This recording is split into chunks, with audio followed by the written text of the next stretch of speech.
Bienvenue sur Léger du Savoir et bonne année à toi qui nous regarde. Suite au désastre 2020, on efface et on recommence, et quoi de mieux pour ça que de retourner au point de départ.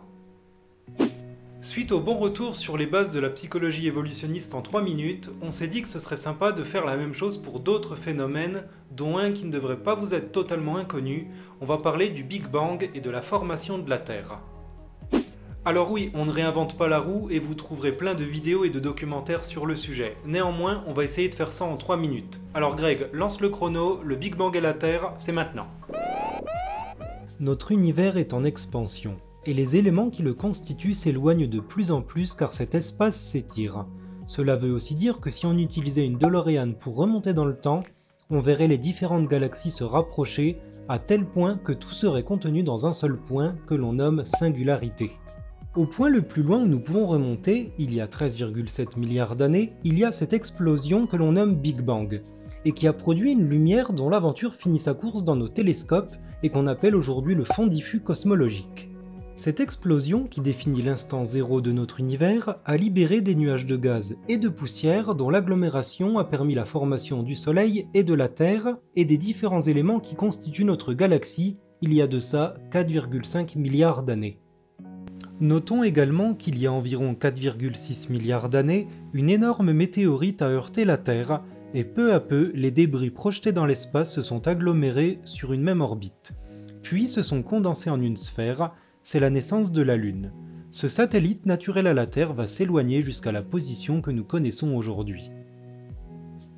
Notre bébé planète Terre n'était alors qu'à l'état de fœtus et bien différente de celle que nous connaissons.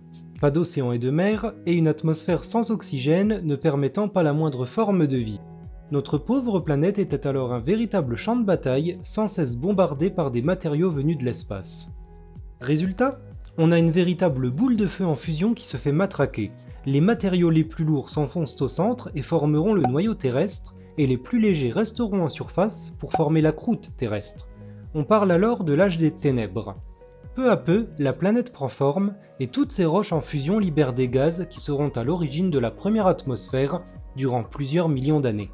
Constituée d'azote, de méthane, de dioxyde de carbone et de vapeur d'eau, la formation de la vie n'est pas encore possible.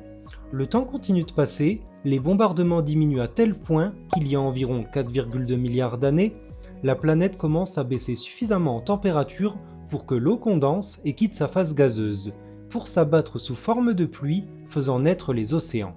La température est encore insoutenable, vers les 80 degrés, et ne permet pas la vie, mais on s'en rapproche. Ce n'est qu'1 milliard d'années plus tard que le thermostat aura suffisamment baissé, créant les conditions favorables à une forme de vie primitive. Maintenant, avançons rapidement dans le temps, et imaginez alors la Terre comme une surface en mouvement constant. Il y a 250 millions d'années, tous les continents que nous connaissons aujourd'hui n'en formaient qu'un. C'est à cette période notamment que régnaient les dinosaures. Les continents dérivent peu à peu jusqu'à l'événement critique qui signera la fin des plus grands monstres ayant peuplé la Terre. Il y a 65 millions d'années, une météorite frappe de nouveau notre planète dans ce qu'on nomme aujourd'hui le golfe du Mexique. Le nuage de poussière issu de l'impact recouvre la Terre d'un voile qui refroidit la surface, entraînant la disparition des dinosaures. Ce n'est que plus tard, il y a environ 2,4 millions d'années, qu'Homo habilis apparaît en Afrique, et avec lui, la longue lignée d'hommes à laquelle nous appartenons. C'est bon Greg, on a tenu les 3 minutes? Surprise, motherfucker! Merci de nous avoir suivis sur cette vidéo un peu spéciale qui sort de notre champ de mythologie et de psychologie. Dites-nous en commentaire si ça vous a plu, abonnez-vous, rejoignez-nous sur les réseaux, tout est dans la description, et à très bientôt sur Léger du Savoir.